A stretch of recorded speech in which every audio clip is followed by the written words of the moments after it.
오늘은 성탄절이죠. 우리 구원자이신 예수께서 이 땅에 나신 날입니다.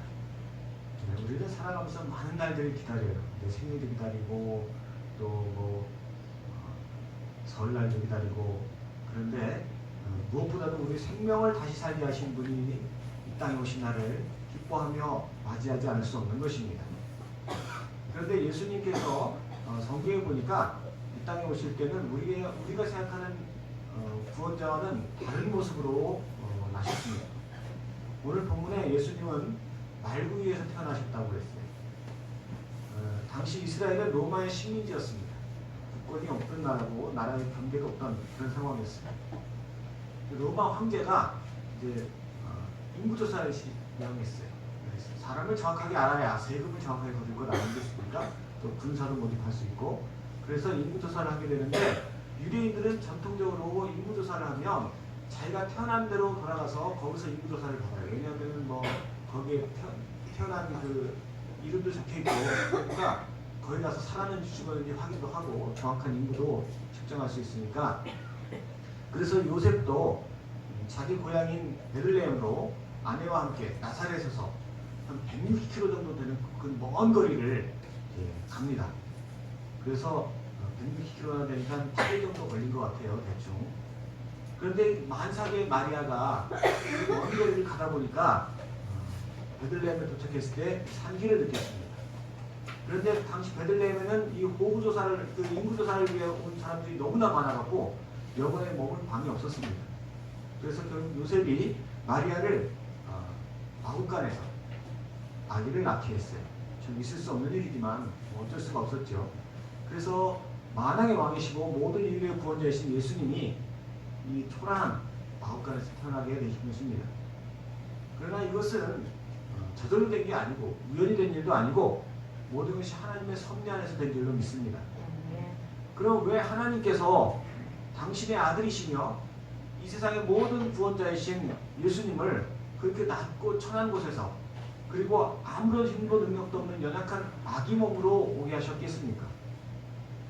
근본적인 이유로는 그분이 이렇게 낮아짐으로 죄인인 우리가 그분과 교제할 수 있게 하기 위한 것입니다.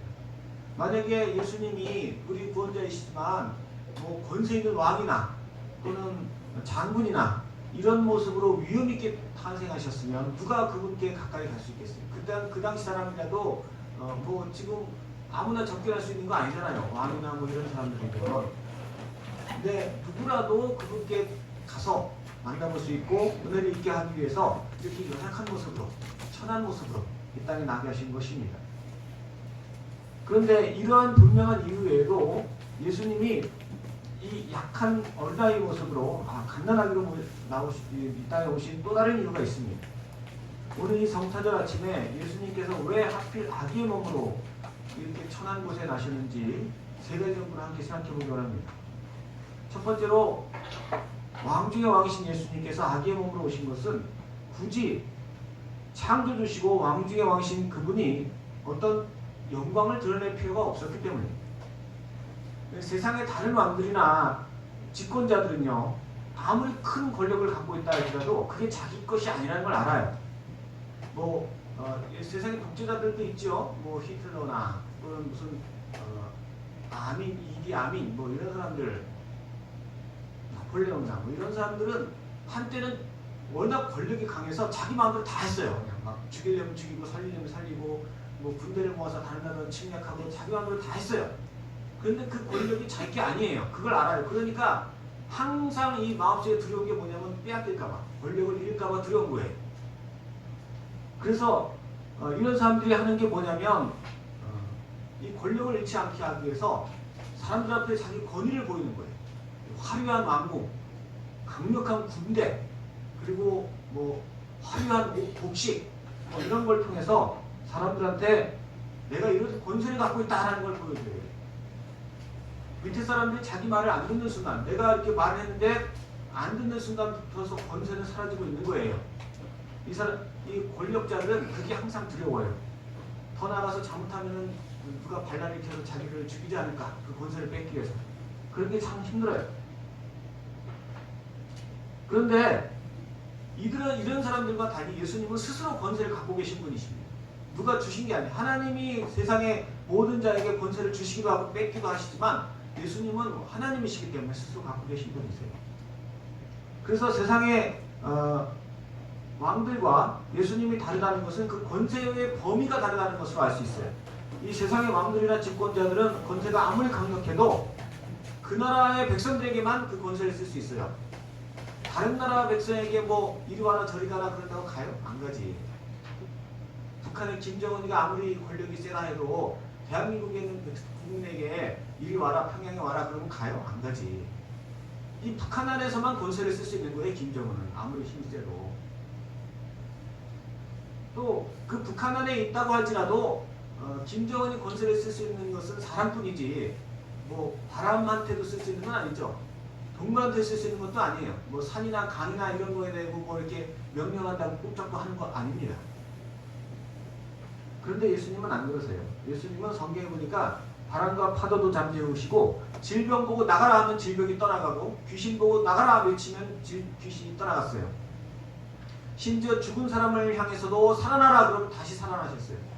예수님의 권세는 이 세상 모든 경계를 초월하고 모든 대상을 초월하고 천지를 창조하신 분이시라는 것을 스스로 증명하시는 분이십니다. 그래서 그분이 왕 중에 왕이세요.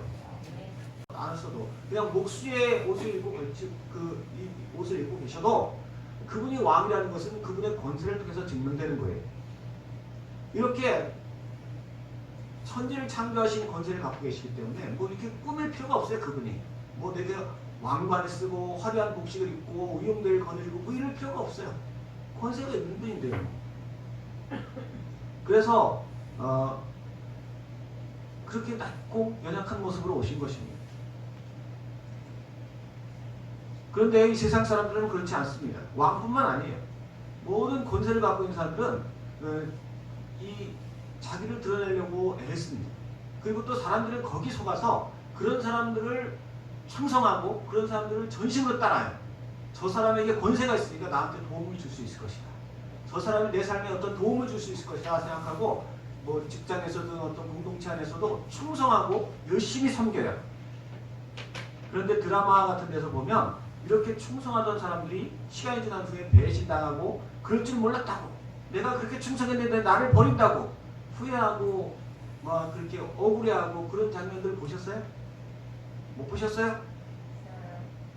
이게 드라마에서만 나오는 장면이 아니에요. 이 세상 현실에 나타난 일이에요. 내가 이 직장에서 한평생을 충성했는데 어떻게 이렇게 나를 퇴직시키냐고.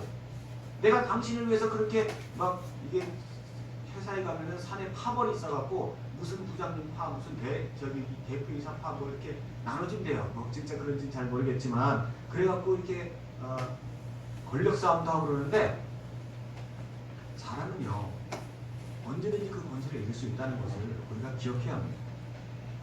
오직 참되신 예수님만이 참된 능력과 힘과 권세를 갖고 계신 분이에요. 그래서 이 사실을 믿는 우리 믿음의 성도라면 오직 주님께만 충성해야 됩니다. 이 세상에 주를 따라가다 보면 그 사람은 권세가 없어요. 근데 나는 그 사람이 권세가 있을 줄 알고 아니 근데 그 사람도 없기 때문에 할 수 없이 배신하는 거예요. 절대적인 권세를 갖고 있는 사람은 그렇지 않아요. 우리 모든 성도님들께서 비록 아기의 몸으로 오셨지만 그게 권세가 없어서가 아니고 정말 절대적인 권세를 갖고 계시기 때문에 그렇게 오셨다는 사실을 믿으시고 그분께만 충성하시기 바랍니다. 이 세상의 공동체나 어떤 직장이나 어떤 상황 속에서 내가 뭐 충성을 다하고 나중에 후회하고 뭐 나는 억울하다고 그러고 뭐 이러실 필요 없어요. 예수님께만 충성하는 사람은 반드시 그분이 나의 왕이심을 보게 됩니다. 그분이 바로 반드시 나를 존귀하게 하십니다. 두 번째로 예수님께서 왕 중의 왕이심에도 불구하고 연약한 아기의 몸으로 이렇게 낮고 천한 곳으로 가신 이유는 철저하게 성부 하나님을 의지하는 모습을 우리에게 보이고자 하신 것입니다. 즉 아무것도 의지하지 않고 아무것도 없으니까 못 의지하죠. 뭐 돈도 없고 집도 없고 오직 성부 하나님만 의지하셨다는 것을 우리에게 보여주시기 위한 것입니다. 예수님은요 태어나실 때부터 십자가에서 마지막 사역을 감당하실 때까지 오직 성부 하나님만 의지하셨어요. 그리고 그로 인해서 죄와 상관이 없으셨고 또 공생애를 시작하실 때부터 바리새인과 제사장들 등 이 세상의 권력자를 통해서 또 갖은 유혹을 통해서 공격해오는 사단의 모든 유혹을 뿌리칠 수 있었어요.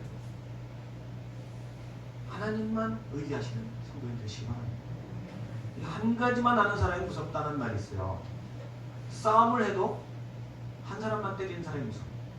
이게 무슨 말인가 했더니 어떤 영화에 그런 장면이 나오더라고요. 이렇게 막 조직 폭력배들끼리 패싸움이 붙었는데 한 사람이 그래. 나는 한 사람만 때려. 그러면서 한 사람만 쫓아다니는 거예요. 그 사람이 막 무서워서 어쩔 수가 없어. 야, 딴 사람도 있잖아. 난 너만 때릴 거야. 한 사람만 때리는 사람이 무섭대요. 또 세상에서도 한 가지 일만 파는 사람이 무서워요. 그런 사람들이 성취해야 돼요. 성취해요. 제가 그런 말을 들은 적이 있어요. 예전에.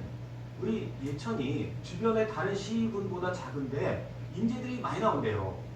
그래서 서울에 있는 예천 사람들 이렇게 뭐 재경 예천군 이런 딴 데보다 뭐 적지 않대요. 그 이유가 뭐냐 그랬더니 예천이 땅이 협소하고 작물수확이 많지 않기 때문에 먹고 살려면 뭐 땅이 넓은 데서는 뭐 이렇게 가족 중에 아버지만 나가서 일하고 형제들만 나가서 일하고 뭐 이런 되는데 우리 예천은 다 나가서 일을 해야 돼. 그러니까 어릴 때부터 일을 하려면 그게 얼마나 고돼요. 이것을 피할 수 있는 방법, 이를 면제할 수 있는 방법은 죽도록 공부해야 돼. 공부를 잘하면 면제야. 그러니까 막 죽기 살기로 공부해갖고 일하기 싫어서 서울로 간다는 거예요. 성공해갖고. 워낙 공부를 열심히 하니까 서울로 간대. 그래서 예천에 서울 사람이 많다. 서울에 예천에 있을 사람이 많다. 무슨 말이냐면 죽기 살기로 공부하면 무섭다. 이 얘기입니다. 한 가지만 파면 무섭다는 거예요. 이 식당도요. 식당도 스테이크면 스테이크, 회면 회. 한 가지만 하면 맛집으로도 알려지고 그런데 국밥도 팔고 짜장면도 팔고 라면도 팔고 이 메뉴판이 늘어나면 이 음식점은 안 되는 거예요. 제가 아는 어느 유명한 가수도 노래만 열심히 부르면 될 것 같은데 노래도 부르고 그림도 잘 그리고 공부도 잘하고 재능이 많아. 이렇게 저렇게 하다 보니까 두각이 안 나타나더라고요. 손흥민 선수가 공부도 잘하고 뭐 노래도 잘 불러갖고 다 하고 그러면 저렇게 월드컵에서 잘 뛰겠습니까? 안 돼요. 한 가지만 해야 돼. 한 가지만. 우리가 이 예수님 안에서도 마찬가지예요. 주님은요. 우리가 먹든지 마시든지 우리 주님만 의지하기를 원하십니다. 주님만 의지하고 주님만 바라보는 사람이 하나님의 영광이 나타나고 축복도 다 받아 누리는 거예요. 주님만 의지한다는 것은 모든 일에 말씀을 기준으로 판단하고 말씀대로 살아가는 것을 의미합니다. 그런데 오늘날 이 세상에는 주님 말고도 의지할 게 너무 많아요. 뭐 돈도 있고 권세도 있고 특별히 사람들이요 자신들이 애써 수고하고 자신들의 시간과 마음을 쏟아부은 것에 의지하려는 그런 경향이 있어요. 예를 들면 남편을 일찍 여의시고 뭐 그러신 분들이 우리 성도님들도 계시지만 우리 성도님들은 뭐 근데 이게 사람의 본성인 것 같아요. 힘들게 자녀를 양육한 사람은 그 자녀에게 심리적으로 의존이 돼요. 물론 뭐 자녀가 있는 분은 다 그렇긴 하겠지만 나이가 들수록 좀 그런 게 있어요. 어렵게 자수성가해서 힘들게 돈을 번 사람들은 다른 사람보다 더 돈을 의지합니다. 또 정말 열심히 공부한 사람, 머리가 똑똑하다고 인정받아갖고 열심히 공부해갖고 뭐 학벌이 좋다 이런 사람들은 돈보다 자기 지혜를, 학벌을, 지식을 의지하는 경향이 있어요. 인간관계에 공을 들이는 사람들은 힘들고 어려울 때 인맥을 의지하는. 이렇게 사람들은 자기가 쏟아부은 것에 마음을 두고 또 그런 것을 의지해요. 힘들 때 그런 것을 의지해요. 왜냐하면 그 마음속에 마음을 쏟아붓는다는 건 내가 사랑한다는 거잖아요. 내가 이만큼 마음을 쏟고 사랑을 부었으니까 절대로 이건 날 안 배신할 거야 하는 머리로는 그게 아닌데 생각하면서도 심정적으로 내가 그렇게 열심히 했으니까 나를 버리지 않겠지. 다 버립니다. 다 소용없어요. 내가 그렇게 죽도록 키운 자식도 정말 정말 힘들 때 소용없어요. 남편이 최고고 내 마누라가 최고고 무엇보다도 우리 예수님이 최고십니다. 내가 정말 열심히 공부해갖고 학벌도 많이 좋고 막 그러는데 하나도 도움 안 돼요. 인간관계요? 아이고 열심히 내가 찾아다닐 때 좋아하고 막 그러지만요 정말 힘들고 어려울 때 다 등이 돌려요. 그래서 욥기서 8장 14절에 보면 그가 믿는 것이 끊어지고 그가 의지하는 것이 검술 같은즉 그 집을 의지할지라도 집이 서지 못하고 굳게 붙잡아 두어도 보존되지 못하리라고 하셨어요. 오히려 그런 것들을 기대하고 의지하는 사람들은, 그런 것에 마음을 쏟아부은 사람들은 나중에 배신감만 더 커요. 나중에 가슴만 더 아파요. 나는 이것은 나를 배신하지 않을 줄 알았는데. 한편으로 하나님을 의지한 자는 반드시 그분의 신실하심과 능력을 맛보게 될 것입니다. 하늘의 하나님이신 예수님께서 가장 가난하고 아무것도 없는 모습으로, 나약한 아기 모습으로 구유 위에서 태어나신 것은 철저하게 하나님만 의지한다는 것을 보여주신 거예요. 그런 모습으로 인해서 예수님은 33년 동안 사시는 동안 그를 죽이려던 수많은 사단의 손길들, 가장 큰 권력을 갖고 있는 헤롯 왕의 손길도 피했고, 당시에 많은 권력을 갖고 있던 바리새인이나 제사장들의 핍박도 피할 수 있었고, 마지막 사역을 완성하실 때까지 머리털 하나 상하지 아니하시고 그 길을 가셨어요. 우리도 주님만 의지하면, 우리도 주님만 바라보면 우리의 삶이 마치는 날까지 하나님의 신실하신 보호하심과 돌보심 가운데 승리할 줄로 믿습니다. 우리 모든 성도님께서 오직 주님만 바라보시기 바랍니다. 예수님께서 제자들에게 사명을 감당할 때에 너희 전대에 금이나 은이나 동을 가지지 말고 여행 후에 배낭이나 두보롯이나 시이나 지팡이를 가지지 말라. 이는 일꾼이 자기 먹을 것을 받는 것이 마땅함이라고 했습니다. 이 명령에 순종한 제자들이 돌아와서 주의 이름으로 인하여 귀신들도 우리에게 항복하더이다 라고 말하고 있습니다.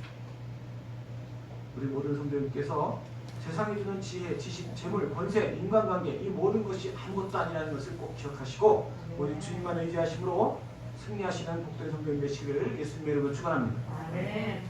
마지막으로 예수님께서 왕 중에 왕이심에도 불구하고 아기 몸으로 그렇게 천한 곳에서 태어나신 또 다른 이유는 그분께는 분명한 목적과 뜻이 있었기 때문입니다. 오늘날 많은 사람들이 삶의 목적이 화려함과 편리함을 추구하는 것입니다. 우리는 본래 하나님의 영광을 드러내기 위해 창조된 존재입니다. 하나님이 얼마나 신실하시고 능력이 많으신가를 내 삶으로 증거하기 위해서 존재하는 거예요. 그런데 죄로 인해서 하나님을 잃어버렸어요. 그래서 삶의 목표도 잃어버렸어요. 하나님이 주신 목표도 잃어버렸어요. 그래서 이 죄인인 인간의 눈에 보이는 대로 화려함과 편리함과 안락함을 추구하는 것이 삶의 목적이 된 거예요. 열심히 공부하고 많은 노력으로 재물을 모으고 힘써 권세를 얻게 되면 그 다음으로는 화려하고 더 큰 집을 구하고 더 어떻게 하면 더 편안한 시설을 구할까, 어떻게 하면 더 안락한 삶을 누릴 수 있을까, 어떻게 하면 다른 사람들에게 그런 걸 통해서 인정받을 수 있을까, 이런 것이 목표예요. 그러나 예수님에게는 그런 것이 아니라 이런 죄인들을 구원하시고자 하는 그런 목표가 있었어요. 그래서 예수님은 어떤 인간도 소유해보지 못한 무한한 능력과 지식과 능력과 권세를 갖고 계시면서도 이 땅에서 집 한 칸도 없으셨어요. 평생을 사시는 동안. 마태복음 4장 8절에 보면 예수님께서 금식하고 기도하실 때 마귀가 나타나서 예수님을 세 번째 시험을 주는데 그게 뭐냐면 지극히 높은 산에 가서 천하 만국과 그 영광을 보여주며 이르되 만일 내게 엎드려 경배하면 이 모든 것을 내게 주리라. 천하 만국과 그 영광, 이 세상의 모든 화려한 것과 이 세상의 모든 좋은 것을 한 번만 전하면 난 다 주겠다는 거예요. 네가 내게 불복하면 다 주겠다. 아니 우리 같으면은 그까짓 거 너무 어려워요. 저 같으면 뭐 그랜저 한 개 준다고 해도 생각해볼 것 같아요. 아니면 뭐 대한민국의 통치권을 주겠다. 그거 한번 해봐라. 아니 뭐 전 세계도 아니고 대한민국의 그 통치권 정도만 해도 내가 좀 갈등이 심할 것 같아. 근데 예수님께 마귀는 다 줄 테니까 딱 한 번만 전해라. 내게 불복하면 이거 다 너 거야. 다 줄게. 근데 예수님 뭐라고 하시냐면 10절에서 사탄아 물러가라. 오직 주 너의 하나님께 경배하고 그만 섬기라 하셨다. 다 필요 없다는 거예요. 난 집도 필요 없고 옷도 필요 없고 명예와 권세도 필요 없고 나는 오직 주의 말씀대로 살 거다. 왜냐하면 그분에게 분명한 목표가 있었기 때문에. 그래서 이 땅에 오실 때도 아무것도 갖지 않고 아기 몸으로 오셨어요. 그리고 또 그 목표로 인해서 이후에 계속해서 다가오는 유혹을 물리칠 수 있었어요. 이렇게 분명한 목적이 있는 사람은 다른 것에 관심이 없어요. 예수님뿐만 아니라 사람들은요, 내가 분명한 목적이 있어, 삶의 목적이 있어. 이러면요, 겉으로 보이는 건 중요하지 않아요. 화려함과 편리함도 필요 없어요. 그래서 이 세상에서 성공한 사람들, 뭐 예를 들어서 도예고, 도자기를 만드는 이런 사람들 보면 재물에 관심 없어요. 돈 많이 준다고 해도 그건 관심 없어요. 뭐 사람들 인정해 주는 거 그건 상관없어요. 그런 걸 오히려 매스컴에서 찾아오고 그러면 귀찮게 여겨요. 근데 이런 사람들이 한번 재물의 맛을 보면, 한번 매스컴의 맛을 보면 금방 타락해요. 음식점도요, 소문난 맛집으로 참 맛있는 집이었는데 이게 텔레비전에 나오고 막 유명해지면요, 벌써 국물 맛이 달라져요. 돈 맛을 아는 순간 이건 타락하는 거예요. 그런데도 이게 많은 사람들이 더 화려하고 이 매스컴에 오르내리고 돈 많이 벌고 이런 것을 더 중요하게 여기고 그런 것을 추구해요. 절대 행복한 게 아니에요. 그런 삶이 바로 된 게 아니에요. 정말 행복한 사람은 예수님처럼 불편해도 많은 것이 없어도 오직 분명한 목표가 있는 사람이 행복한 사람이에요. 내가 이루어야 할 분명한 목표가 있는 사람이 가장 행복한 거예요. 우리가 이런 사실을 믿는다면 이 세상을 따라가서는 안 돼요. 예수님을 따라가야죠. 예수님을 나의 삶에 있는. 왜냐하면 그분도 나 같은 인간인데 그분은 너무 행복하게 사셨어. 아무것도 없는데도 그렇게 행복할 수가 있다니. 그게 왜 그럴까? 그분에게는 그것만 이루어지면 정말 행복해야 할 목표가 있었어요. 내게도 그런 목표가 주어진다면 나도 행복할 거야. 우리가 자꾸 세상을 따라가려고 하는데 세상이 화려한 것, 멋있는 옷, 좋은 차, 그거 누리는 사람들 하나도 안 행복해해요. 이재용 회장 행복해 할까요? 이재용 회장 하나도 안 행복해요. 맨날 법원에 불러다니고. 윤석열 대통령 행복할까요? 안 행복하기 힘들어요. 맨날 언론에서 그냥 욕하고. 세상에 화려한 것은 참된 행복을 주지 않습니다. 내가 분명한 비전과 목표가 있을 때 행복한 거예요. 우리는 세상에 화려한 것을 추구해서는 안 돼요. 예수님처럼, 아기의 몸으로 이 땅에 오신 예수님처럼 나도 모든 것을 내려놓고 하나님 내게 분명한 비전과 목표를, 삶의 목표를 주세요. 내가 그것만을 추구하며 살기를 원해요. 그럴 때 우리 안에 참된 기쁨과 만족이 있다는 것을 깨닫게 될 줄 믿습니다. 우리 모든 성도님께서 주님을 나의 스승 삼으시고 주님이 갖고 계시던 그 행복, 주님이 갖고 계시던 그 기쁨, 주님이 갖고 계시던 그 목적, 그것이 나에게도 공유되기 원합니다. 그래서 내가 주님과 같이 천국의 기쁨을 누리며 살기를 원합니다. 그런 소원을 갖고 구하시기 바랍니다. 그럴 때 아기 몸으로 오신 예수께서 나에게도 오셔서 나와 함께 천국을 함께 공유하시고 저 영원한 천국에서 함께 기쁨을 누리게 될 줄로 믿습니다. 기도하시겠습니다.